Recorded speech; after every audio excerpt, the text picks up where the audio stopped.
Welcome to the Deep Dive, the show where we cut through the noise and get straight to the insights you need. Today, we're taking a deep dive into, well, one of the most critical and frankly, constantly shifting challenges facing businesses everywhere, cybersecurity. It's a field that's evolving at breakneck speed, and for any organization, just keeping up can feel overwhelming. Absolutely. It really can. Our mission today is to unpack a wealth of insights from, a whole range of sources. We've got articles on innovative talent solutions like fractional CISOs, cutting-edge research on AI's role in defense, and detailed analyses of how to truly justify those crucial security investments. Really here to help you understand not just the threats, which are significant, but the actionable strategies, things you can actually use to strengthen your organization's digital resilience. That's a crucial mission, especially given how fast this landscape changes. We've pulled together a really diverse stack for you today, including, like you said, deep dives into talent strategies like buy, build, borrow, or none of the above, which sounds intriguing, and also looking at what makes a really strong business case for security spending. Because that's often a hurdle, right? Our goal is to extract the most important nuggets of knowledge to arm you with practical, implementable strategies. And, if you're looking for solutions that genuinely adapt to today's complex cyber landscape, it's worth noting that platforms are emerging. Things like CISO Marketplace are specifically designed to connect businesses with the exact expertise they need when they need it. And similarly, for advanced detection, response capabilities, insights from leaders developing AI solutions like quantum security AI or others in that space are becoming indispensable. Okay, so let's start with the elephant in the digital room. Or maybe the hydra in the digital network is more accurate. I mean, the escalating cyber threat landscape. It's not just that cyber attacks are happening more often, they're increasing in both frequency and severity. It really paints a stark picture of a rapidly professionalizing, highly profitable industry for the attackers. You're absolutely right. The professionalization aspect is key. Consider these numbers from our sources. They really bring it home. The FBI reported a staggering 69% increase in internet crime complaints way back in 2020. That feels like ages ago now, but it set the stage. If that wasn't enough, ransomware payments surged by a shocking 455% in that same year, reaching an estimated $692 million. These aren't just, big abstract figures. They tell us cybercrime isn't about isolated incidents anymore. Yeah, it sounds less like some kid in a basement, opportunistic hacking, and more like organized, scaled business operations on the attacker side. The real insight here, I think, for any business owner or leader listening, is that your organization is now potentially a direct revenue stream for these organized cyber syndicates. This isn't just an IT problem anymore. It's a direct P&L concern. It hits the bottom line. Precisely. And this threat is further complicated, massively so, by the permanence of remote work. That shift we saw during the pandemic, It's clearly not going away. Studies show a massive 91% of employees want some form of flexible work to stick around. And the estimates, they predict that by 2026, 40.7 million Americans will be working remotely. That's a staggering 108% increase over pre-pandemic levels. Huge jump. That's a critical point. So if the traditional castle and moat, the firewall, isn't enough, what's the biggest behavioral shift we're seeing in remote work that makes this perimeter protection so much harder? Because like you said, each remote worker connecting from home or maybe a coffee shop, they represent a new access point, a potential security risk that just didn't exist or wasn't as widespread when everyone was behind the corporate network. Well, what's fascinating and worrying is that while remote work has undeniable benefits for flexibility in talent pools, it also significantly expands an organization's threat surface. Think about it. The dispersed workforce introduces risks primarily from employee behavior. It's the human element.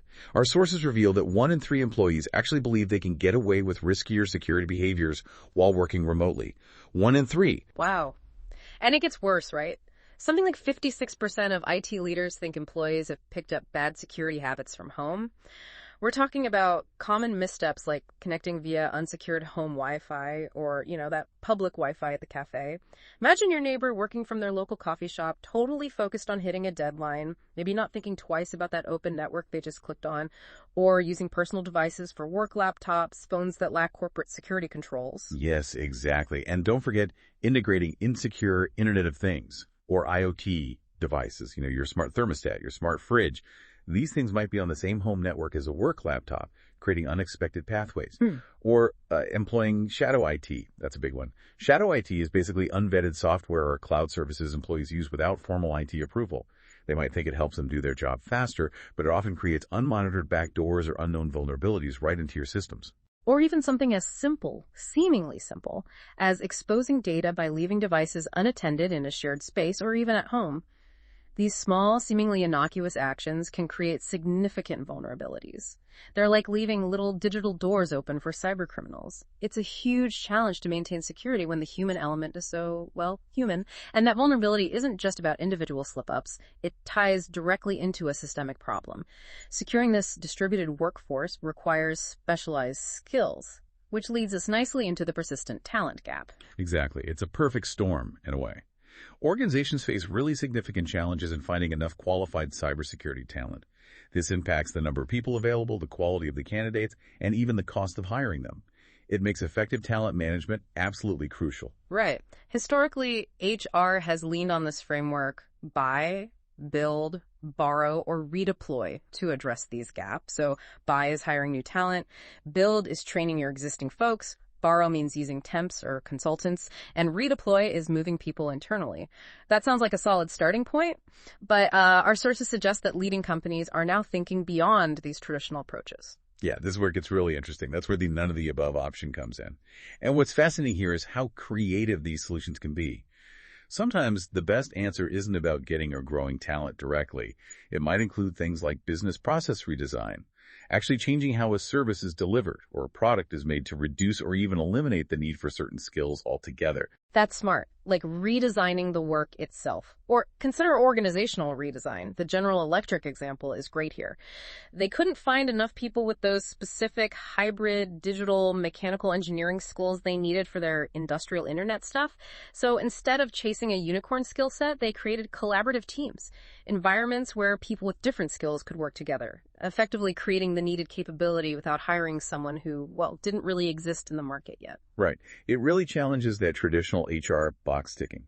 Other strategies include job redesign. Maybe you break down a single complex job into multiple more manageable roles that require more readily available, maybe lower level skills. And then there's knowledge capture. This is about systematically documenting the expertise from your existing pros, your gurus, and making it available on demand. So you scale their knowledge across the organization without necessarily adding headcount.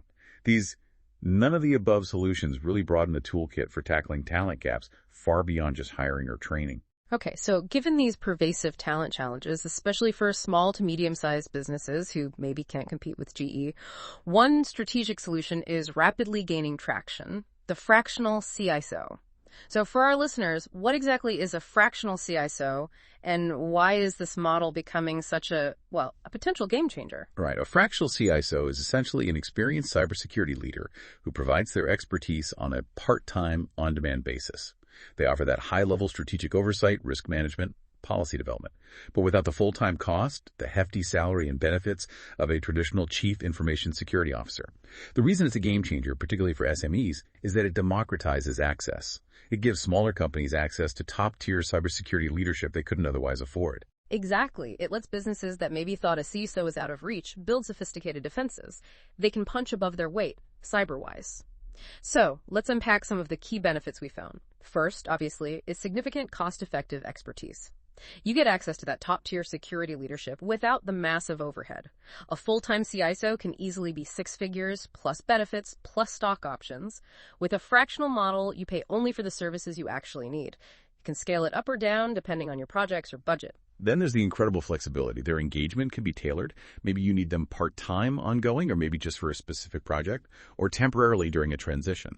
Fractional CISOs are typically seasoned professionals. They can integrate quickly, ramp up fast, and provide immediate value. They can even offer interim leadership, say, if your full-time CISO leaves suddenly, ensuring there's no gap in security oversight during that critical period. And as we mentioned, finding this kind of expertise is where resources like CISOmarketplace.com and CISOmarketplace.services aim to help, connecting businesses with these fractional experts. Yeah, that connection piece is key. And the immediate impact is a huge plus too, right? They can quickly identify vulnerabilities through rapid risk assessments. They implement best practices pretty much from day one. They can also jump in and efficiently refine incident response plans, which, if a breach happens, can drastically minimize the damage. And let's talk compliance. For many organizations, especially SMEs, regulatory compliance is a massive headache. GDPR, API, PCI DSS, this is where a fractional CISO really shines. They bring that deep, current knowledge of these complex frameworks. This means they can develop customized strategies, draft the necessary policies, conduct employee training, set up continuous monitoring, all geared towards ensuring you meet those requirements and, crucially, avoid those potentially crippling fines. Right, it's not just about ticking boxes, though. Beyond compliance, they offer crucial strategic alignment. This is important. They work directly with the executive team, with the CEO, the CFO, to integrate cybersecurity initiatives with the broader business goals, making sure security isn't just a cost center, but actually supports growth and competitive advantage. They help prioritize investments based on actual business impact, not just some generic security checklist from the internet. And that leads directly to significantly enhanced risk management. They conduct comprehensive risk assessments tailored to your business. They develop specific mitigation strategies, establish continuous monitoring processes, and prepare the organization for incidents through drills and clearly defined responsibilities. This means you're shifting from just reacting to threats to proactively reducing your overall attack surface, being prepared. And they don't just react, they help build the foundation with comprehensive policy development. A good fractional CISO crafts robust, relevant policies tailored to your specific needs, covering everything from data protection and access control to incident response, vendor security management, ensuring clear guidelines are in place and everyone knows the rules, plus making sure they align with regulations. Finally, there's significantly improved incident response. They develop detailed, actionable incident response plans. They help establish timely detection and reporting mechanisms. They conduct training and drills so people know what to do in a crisis. And they perform post-incident analysis, learning from what happened to prevent it recurring. They can coordinate with external parties too. It really minimizes breach impact. And this truly matters for you, the listener, because remember that stat. 67% of UK small businesses feel they lack in-house skills. That leads 89% of UK SMEs to work with managed security service providers. It just points to this clear, widespread market need for accessible expertise, like the fractional CISO model provides. That makes perfect sense. It bridges a major gap. But even with the right talent strategy, whether it's in-house, fractional, or managed, the sheer scale and sophistication of modern threats demand more. You need the right tools too. So let's shift gears to the cutting edge. Artificial intelligence and cybersecurity, AI. With the rapid growth of AI-powered cyber attacks, things like incredibly convincing phishing emails, new evasive malware, even attacks poisoning the AI models defenders rely on, organizations are increasingly turning to AI systems just to keep pace. It feels like it's moving from a nice-to-have advantage to an absolute necessity. Precisely. It's becoming table stakes, really. AI plays several absolutely critical roles here in defense. First, it's about speeding up threat detection dramatically. AI can analyze massive data sets, telemetry from endpoints, networks, cloud logs, far beyond human capacity. It spots anomalies, unusual user behavior, potential credential misuse far faster than a human analyst could ever hope to. This can nip insider threats or early-stage phishing attempts in the bud before they escalate into major breaches. And it automates responses too, right? Which must be a huge time saver for stretched security teams. AI can handle those repetitive, high-volume tasks, things like alert prioritization, figuring out which of the thousands of daily alerts actually matter, and initial containment actions like automatically quarantining a suspicious file or isolating a potentially compromised machine. This frees up the human analysts to focus on the really complex issues, the novel attacks, the things that require critical thinking and, human intuition. Exactly. And beyond just reacting faster, AI also excels at predicting patterns. This is proactive. It can analyze trends in vast amounts of unstructured data threat intel feeds, dark web chatter, geopolitical news. To forecast potential attacks or emerging campaigns that humans might completely miss, it offers a truly proactive edge. This capability turns raw data into strategic foresight, allowing organizations to anticipate threats, maybe adjust defenses before an attack even materializes. The insight here isn't just faster analysis, it's a paradigm shift from purely reactive defense to genuinely proactive cybersecurity. What's also incredibly powerful and maybe less talked about is how generative AI can empower junior analysts. It can create detailed step-by-step playbooks on the fly for handling specific types of incidents, guiding less experienced professionals through the process with the embedded knowledge of seasoned experts. It's almost like having a senior mentor available 24/7, which helps make the whole security team more effective and, again, mitigate some of that talent gap impact. And that leads to the real sweet spot. True human-AI synergy. That's where the power lies. AI handles the grunt work, the relentless scanning, the initial filtering, the high-speed correlation, while humans provide the critical context, the ethical judgment, the strategic oversight, and that invaluable ability to think outside the box. Like a human validating an AI-flagged email. Maybe AI sees it as suspicious because it's from a new vendor, but the human knows procurement just onboarded them. This collaboration balances AI's speed and scale with human accuracy and understanding. It combines the best of both worlds. And sophisticated solutions, maybe from places like quantum security AI or others leveraging advanced machine learning, are built on this very synergy, providing capabilities that would be incredibly difficult, if not impossible, to achieve manually. Okay, so AI is powerful, talent strategies are evolving, but what does this all mean for the budget? How do you justify the spend? Justifying cybersecurity investment often feels like buying an insurance policy, doesn't it? You hope you never need it. But you're profoundly grateful it's there when disaster strikes. Investing in cybersecurity protects your operations, your data, your reputation. It helps you avoid those costly regulatory penalties we talked about, and crucially, it helps retain customer trust. Lose that, and you're in real trouble. The cost of inaction is the real number to focus on. It's almost always far, far greater than the upfront investment in security. Our sources noted that while average direct costs for a cyber attack on a medium-sized UK business might be around £10,830 in 2024, the longer-term impacts are much more severe and often harder to quantify immediately. We're talking data potentially being sold on the dark web, those crippling regulatory fines under GDPR or similar laws. And get this, a frightening 4 times increased threat of subsequent attacks once you've been breached. Attackers know you're vulnerable.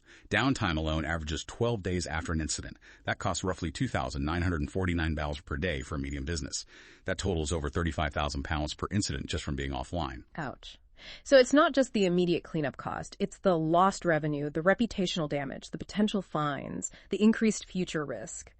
The ripple effect can truly devastate a business.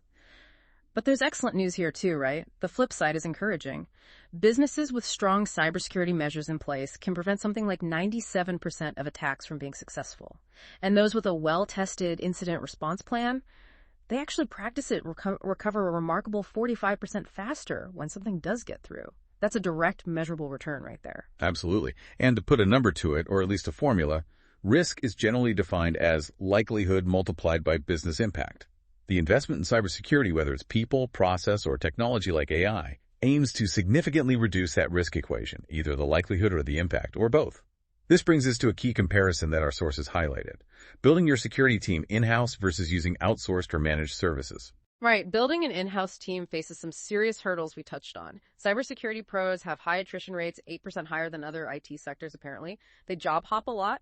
There's that massive global skills shortage, nearly 4 million cyber roles unfilled worldwide. It's hard to find good people. Plus, building an in-house team involves significant administrative overhead, management effort, and higher overall costs for salaries, benefits, and that constant necessary training just to keep their skills sharp. Staff augmentation or fully outsourced solutions, like managed security service providers, MSSPs, offer some compelling advantages.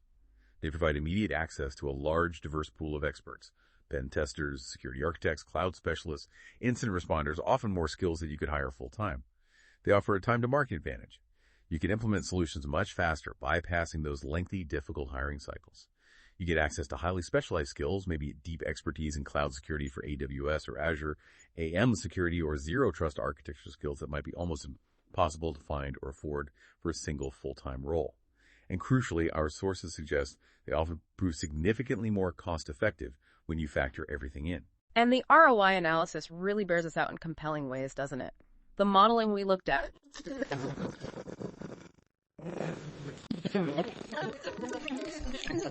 cost-efficient return on investment, an impressive 261.8% ROI. Compare that to 140.5% for trying to build the team internally through recruitment, and just 58.2% for external direct hiring without a managed service structure.